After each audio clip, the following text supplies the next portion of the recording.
Freedom versus restriction అనే ఇదిలో ఉంటే స్పిరిచువాలిటీ ఎంతవరకు మనల్ని మనం తెలుసుకోవడానికి హెల్ప్ చేస్తుంది? ఎగ్జాంపుల్, నేను చాలా ఫ్రీగా లైఫ్ లీడ్ చేస్తా, పిల్లల్ని అంతే ఫ్రీగా పెంచుతా, లేకపోతే పట్టించుకోను, అసలు వాళ్ళ దాన్ని వాళ్ళు పెరుగుతారు, ఆకలిస్తే తింటారు, లేకపోతే లేదో, చివరికి భర్తను కూడా వదిలేస్తా, నా ఇష్టం ఉంటే వస్తారు అనుకునే స్త్రీమూర్తులు కూడా, అమ్మలు కూడా వెక్కి వెక్కి ఏడ్చే సందర్భాలు ఎన్నో, పరిస్థితులు వాళ్ళకి చేదాటిపోయినప్పుడు. ఇదంతా కన్ఫ్యూజన్ అని మనం అనుకుంటే కనుక మన మీద మనకి క్లారిటీ రావడానికి స్పిరిచువలీ ఇంక్లైన్డ్ అయి ఉండడం ఎంతవరకు ఇంపార్టెంట్? అయితే ఇక్కడ క్లారిటీ కంటే కూడా మన లైఫ్లో వచ్చే కొన్ని రిలేషన్షిప్స్ ఉంటాయి. మన క్లోజ్ రిలేటివ్స్ ఉంటారు, పిల్లలు ఉంటారు, హస్బెండ్, పిల్లలు, అత్తమామలు, పేరెంట్స్, వీళ్ళందరూ ఏంటంటే యాజ్ ఎ స్పిరిచువల్ హీలర్ వీళ్ళందరితో మనకి పాస్ట్ లైఫ్ కనెక్షన్ ఉంటుంది, కర్మ కనెక్షన్. వీళ్ళు ఈ కర్మ కాదు, కర్మ కర్మ అందుకే కర్మరా బాబు కాదు, కర్మ కర్మ కాదు. అంతే. ఆ కర్మ ఏదైతే ఉంటుందో ఈ రిలేషన్స్ ఇమీడియట్ ఫ్యామిలీ మెంబర్స్ తోటి అందరితోటి మనకు ఒక కార్మిక్ రిలేషన్ ఉంటుంది. ఓకే, హస్బెండ్, పిల్లలు, ఇమీడియట్ ఫ్యామిలీ మెంబర్స్, ఇంక్లూడింగ్ మనం ఇంటికి తెచ్చి పెంచుకునే కుక్క పిల్లలు, పక్షులు, అవన్నీతోటి. ఓకే, సో ఈ వీళ్ళతో అయితే ఉంటుంది, వేరే వాళ్ళతో కూడా ఉంటుంది. కొంతమంది ఎవరో ఎక్కడి నుంచో సడన్గా వచ్చేస్తారు. ఎస్పెషల్లీ పిల్లల వరకు వచ్చేటప్పటికి ఏంటంటే మన పిల్లలు ఆర్ కంప్లీట్లీ కనెక్టెడ్ మనకి లాస్ట్ లైఫ్స్ నుంచి. ఓకే, ఏదో ఒక ఫామ్లో వాళ్ళు కనెక్ట్ అయి ఉంటారు. ఆ కనెక్ట్ అయ్యే ప్రాసెస్లో ఏంటంటే వాళ్ళు నన్ను చూస్ చేసుకుంటారు, ఈమె నా మదరు, ఈయన నా ఫాదరు అని ఆ సోల్ చూస్ చేసుకుంటారు. సో ఈ స్పిరిచువల్ దాంట్లో వెళ్తూ ఉంటే when you go through your past life therapies, ఇవన్నీ I have done all of it. అందులో నేను అర్థం చేసుకున్నది ఏంటి అంటే every soul child is a connection with us. ఆ పిల్లలు పుట్టగానే ఏమవుతుందంటే మన లైఫ్లోకి వాళ్ళు రాగానే వాళ్ళు ఎక్స్ట్రీమ్గా మనకి ఏదో ఒక లెసన్ నేర్పించడానికి మన లైఫ్లోకి వస్తారు. అవునా? యా. సో మీరు for example you are a very frustrated person, frustrated women అనుకుందాం. నీకు చాలా అనాయింగ్గా మీకు చాలా ఓపిక నేర్పించే కిడ్ మీ లైఫ్లోకి వస్తారు. You will learn patience with them, you will learn lot of patience అనమాట. మీకు ఏదైతే లేదో అది నేర్పించడానికి మన పిల్లలు మన లైఫ్లోకి వస్తారు. ఎగ్జాంపుల్, నాకు చాలా ఓపిక ఉంది అనుకుందాం, వినడానికి బాగుంది ఇది, నాకు చాలా ఓపిక ఉంది అనుకుందాం, నేను చాలా ఓపిక గల మనిషిని అనుకుందాం. అప్పుడు మీకు చాలా ఓపిక ఆల్రెడీ ఉంది, but you will have something else. ఇక్కడ ఓపిక ఒకటే కాదు, ఓకే, మీ లైఫ్లో ఎన్నో you may be missing something in your life. Okay, మీకు ఏదో నేర్పించడానికే వస్తుంది. మీరు వెరీ ఎమోషనల్, మిమ్మల్ని ఎమోషనల్గా స్ట్రాంగ్ చేసే కిడ్ మీ లైఫ్లోకి వస్తారు. అంటే ఇప్పుడు ఈ ఆటిస్టిక్, ADHD, స్పెషల్ నీడ్స్ ఉన్న పిల్లలు, వీళ్ళు జనరల్గా ఆన్ లార్జర్ స్కేల్ మాట్లాడుకుందాం, వాళ్ళు ఎందుకు ఆప్ట్ చేసుకుంటారా? స్పెషల్ నీడ్స్ ఉన్న child is a soul which will resolve మీ ఫ్యామిలీ కర్మని రిజాల్వ్ చేయడానికి వాళ్ళు వస్తారు. They take your entire family karma తీసుకుని వాళ్ళు already it is decided that నేను ఈ ఫ్యామిలీకి వచ్చే ప్రాబ్లమ్స్ ఏవైతే ఉన్నాయో, లేదా వాళ్ళు ఒక పాస్ట్ లైఫ్స్లో చేసిన ఏదైనా sin, I will carry it అని the soul will make one contract and come to this life. Great.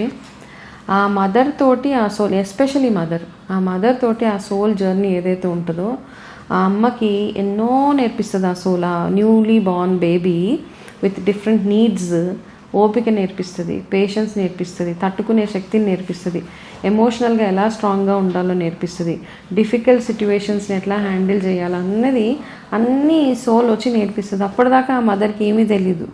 She would have been a very lovely happy going kid, చాలా ప్యాంపర్డ్ చైల్డ్ అలా ఉంటుంది.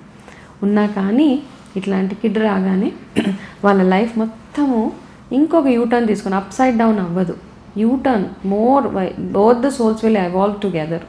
స్పిరిచువల్గా అవ్వచ్చు, మంచి బాండ్ ఏర్పడుతుంది వాళ్ళిద్దరికి.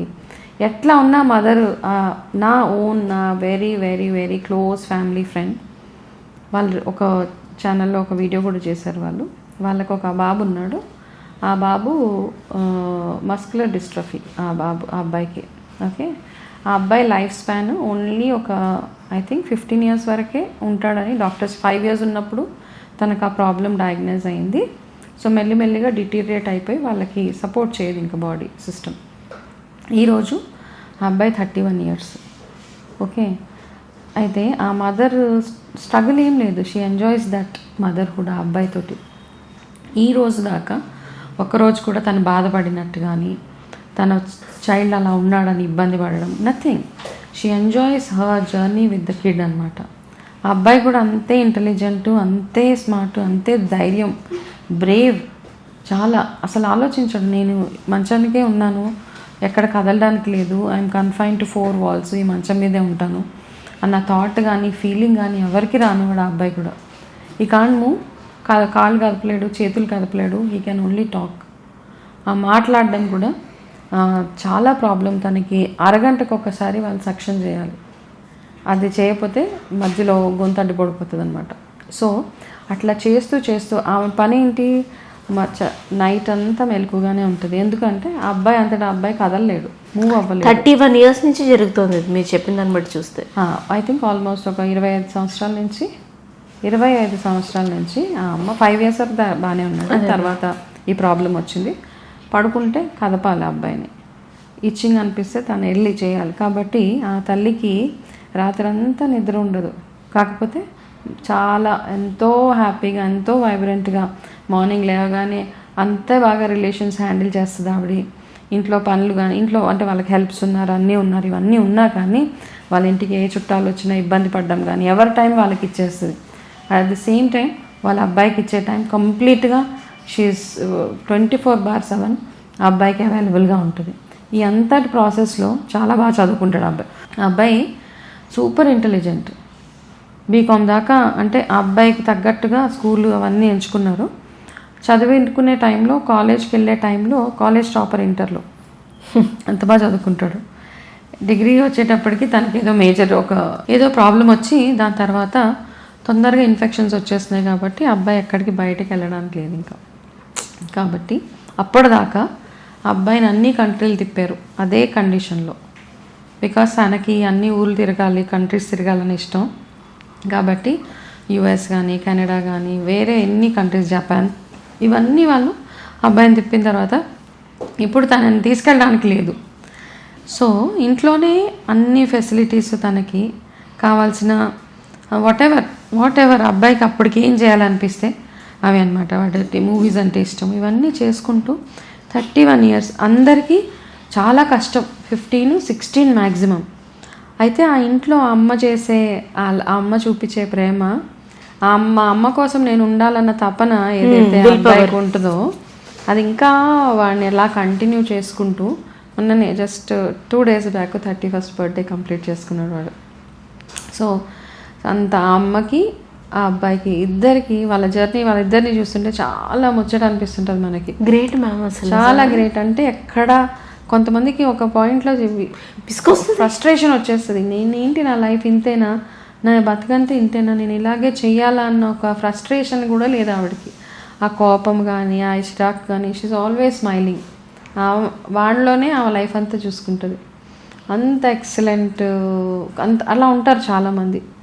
కొన్ని కేసెస్లో పిచ్చెక్కిపోతుంటుంది, ఆడవాళ్ళు చాలా ఫ్రస్ట్రేట్ అయిపోతూ ఉంటారు, ఏడ్ చేస్తూ ఉంటారు. పోస్ట్ పార్టమ్ డిప్రెషన్ అంటాం. పోస్ట్ పార్టమ్ కాదు, ఇలాంటి పిల్లలు ఉన్నప్పుడు వాళ్ళు చాలా వాళ్ళు బ్లేమ్ చేసేసుకుంటారు. నా కర్మ, ఎందుకు ఇలాంటి నా లైఫ్ అనేసి పిల్లల ముందే అలా అనేస్తూ ఉంటారు. అవును రైట్. అట్లా కొడతారు, అట్లాంటి వాళ్ళని కొట్టేస్తారు, తిట్టేస్తారు, నీ వల్ల నా లైఫ్ అంతా ఇలా అయిపోయింది. సో ఈ మదర్హుడ్లో కూడా ఎన్ని ఎక్స్ట్రీమ్స్ ఉన్నాయి చూడు, అసలు ఒకళ్ళు కంప్లీట్గా. అయితే ఆవిడ ఎవరైతే ఆ బాబుని అంత చూసుకుంటుందో ఆమె ఎంతో ఫస్ట్లో చాలా అగ్రెసివ్గా అలా ఉండేది. ఈ బాబుతో పాటు తనలో ఎన్నో మార్పులు, తనలో నిజంగా she such a wonderful mother. నాకు ఎప్పుడైనా అనిపిస్తూ ఉంటుంది, అందరు అంటూ ఉంటారు, అరే వాళ్ళకి ఇంత పెద్ద ప్రాబ్లం వచ్చింది, వాళ్ళకి క్యాన్సర్ వచ్చింది, వాళ్ళకి ఈ ప్రాబ్లం వచ్చింది, ఎట్లా బయటపడ్డారు. అవన్నిటికంటే ఇలాంటి పిల్లల్ని చూస్తూ వాళ్ళ లైఫ్ లీడ్ చేసే మదర్స్ గో త్రూ అయ్యే పెయిన్ ఏదైతే ఉంటుందో అది ఇవన్నిటికంటే ఇంకా పెయిన్ఫుల్ మా.